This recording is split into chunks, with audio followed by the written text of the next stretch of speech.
Atin pong ipagpatuloy ang kwentong pinamagatan One Night with a Billionaire's Son. Chapter 7. Hinatid ni Sean si Bia sa bahay nila.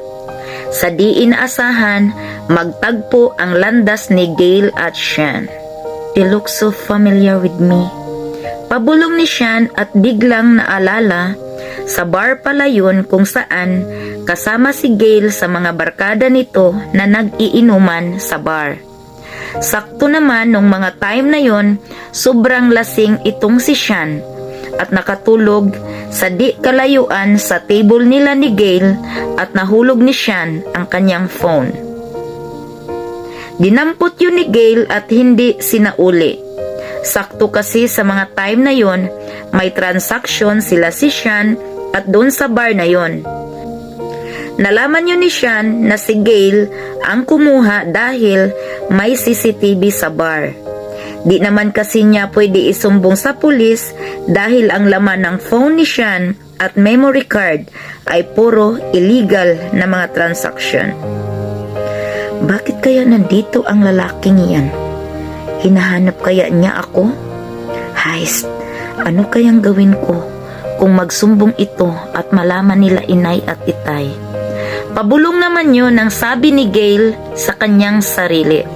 Sakto naman yun, tinawag si Gail sa kanyang ate Bia para ipaserve ang coffee kay Sean dahil nagluto siya saglit ng hot cake para sa merienda nila. Gail, halika muna dito. Tawag ni Bia kay Gail. Bakit po ate? Tanong ni Gail sa ate niya na mukhang balisa at takot dahil sa takot niya sa nagawa niyang kasalanan kay Sean. Ito coffee, pakiserve mo muna kay Sean at patapos na yung hot cake na niluto ko. Sa mga oras na yun napaisip si Gail kung susundin ba niya ang kanyang ate. Ngunit inisip niya na lang na iserve niya kay Sean ang coffee at harapin si Sean. Malay nga naman niya kung naalala siya nito dahil sa mga oras na yun, lasing naman ang binata. Kinuha ni Gail ang coffee at isinerve kay Sean. Habang papalapit siya, ramdam niyang nakatitig si Sean sa kanya. Excuse me po, ito po ang kape niyo sir. Nagluto lang si ate ng hot cake. Tumayo naman si Sean at lumapit kay Gail. Dahilan yun ng pagkataranta ni Gail. At nung malapit na si Sean kay Gail, nakatitig si Gail sa mukha ni Sean at nagtanong, "Bakit po, sir?" Nang nauutal. Lumapit pa si Sean at halos mag-abot na ang kanilang hininga sa pagtitig ni Sean sa mukha ni Gail at bumulong. "Wala naman. What a small world. I'm not expect that I found you here. Babaeng magnanakaw. Where's my phone and please give it back to me or else." Hindi na naituloy ni Sean ang kanyang sasabihin dahil dumating na si Bia. Dala-dala nito ang hot cake na kanyang niluluto. "Excuse me guys, ito na ang hot cake, merienda muna tayo. Mukhang seryoso kayong dalawa. Magkakilala ba kayo?" Bia, dyan ka na pala. May tinatanong lang ako sa kapatid mo. Sister mo pala siya, pareho kayong maganda. Si Gail pala siyan. Kapatid ko, pakilala naman ni Bia kay Gail sa binata. Nice name, pero mas bagay sa kanya ang Angel. Mukha kasi siyang anghel at tumawa naman si Bia. Nanatili pa din si Gail na nakatayo at namumutla. "Gail, are you okay?" Tanong naman ni Bia sa kanyang kapatid. Ate, maiwan ko muna po kayo." Mabilis ang alis ni Gail para maiwan ang binata.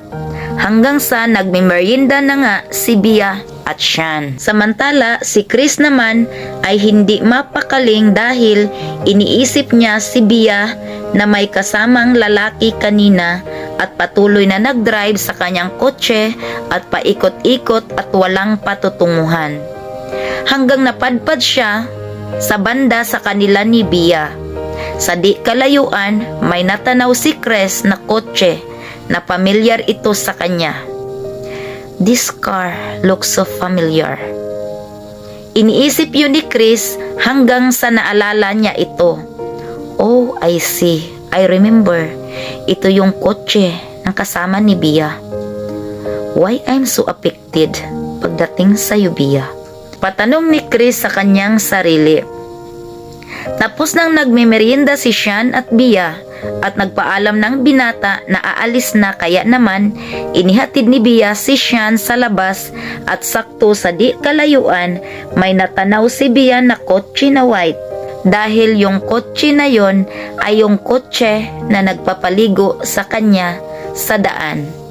Bakit kaya nanditong tukmol na ito? Pabulong ni Bia sa kanyang sarili, ngunit kasama yon ng tuwa sa kanyang puso at gusto niyang makita ang binata. Ngunit inisip niya ang pinagagawa nito sa kanya, kaya naman gumanti siya, nilambing ni Bia si Sean. Bia, thank you for my snacks. Aalis na ako. Sabi naman ni Sean kay Bia na nagpaalam na. Sige Sean, mag-iingat ka sa daan.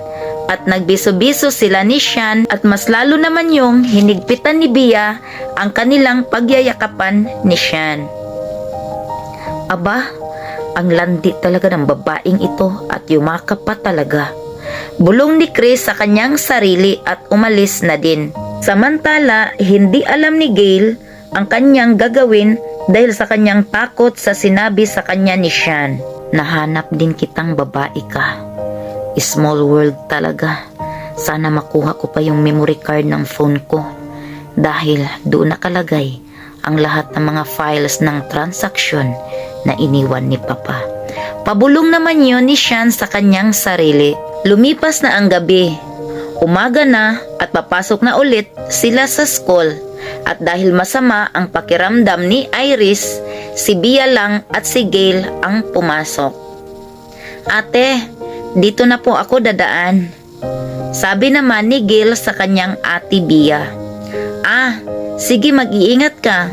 Sabi naman ni Bia kay Gail. Sige po ate, ikaw din. Papunta na si Bia sa school niya at si Gail naman papunta sa school niya nang may biglang huminto na kotse. At may bumaba na mga kalalakihan at biglang hawak kay Gail at isinakay siya sa kotse. Ayun ay ang mga tauhan ni Sean. Sino kayo at ano ang kailangan nyo sa akin? Tulong! Tulong! Pasigaw ni Gail, ngunit wala talagang nakarinig sa kanya sa mga oras na yon. Ang ingay mong babae ka, manahimik ka nga. Galit na sabi ng lalaki, sabay paamoy nito ng panyo kay Gail na may pampatulog hanggang nakatulog si Gail at nawalan ng malay. Nala ng mga kalalakihan si Gail sa bahay bakasyon na nila ni Sean sa bandang Laguna. At ando naghintay si Sean at dumating na nga ang mga ito. Bumaba ang mga tao ni Sean, sakto namang lumapit si Sean at hinahanap niya si Gail. Anong ginawa niyo sa kanya? Bakit walang malay? Pag-alala ni Sean kay Gail. Wala sir, maingay po kasi yan kanina kaya nilagyan namin ng pampatulog. Okay, ako nang magbuhat sa kanya. Kinuha niya si Gail at kinarga. Dinala ni Sean si Gail sa guest room at hinihiga. Habang nakahiga si Gail sa kama, tinitiga naman siya ni Sean sa mukha. Ganda mo pala. Mukha kang anghel, Gail. Pero may atraso ka sa akin. Tagal kitang hinahanap para makuha ko yung mga importanteng files sa memory card na yon. And now, natagpuan na kita. Sambit yun ni Sean sa kanyang sarili na nakatitig kay Gail. Inilapit naman ni Sean ang kanyang mukha kay Gail at amoy na amoy ni Sean ang bawat hinga ni Gail. At sa mga oras na yon, nakapalda lang ang dalaga at itinaas yun ni Sean at tinititigan niyang katawan ng dalaga at dahan-dahan niyang hinawakan ang mga bundok ng dalaga, pati ang masilang parte ng katawan ng dalaga ay dahan-dahang hinahaplos ni Sean, ngunit wala pa ding malay ang dalaga. Ang ganda mo pala, Gail. Di ko mapigilan ang sarili ko.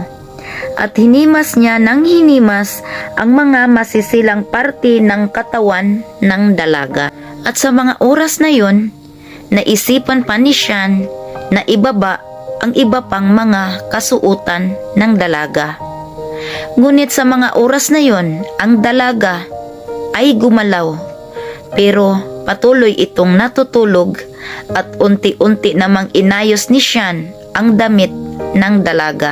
Lumipas ang ilang oras, nagising na ang dalaga at nagkamalay. Nasaan ako? Tulong! Tulong! Abangan!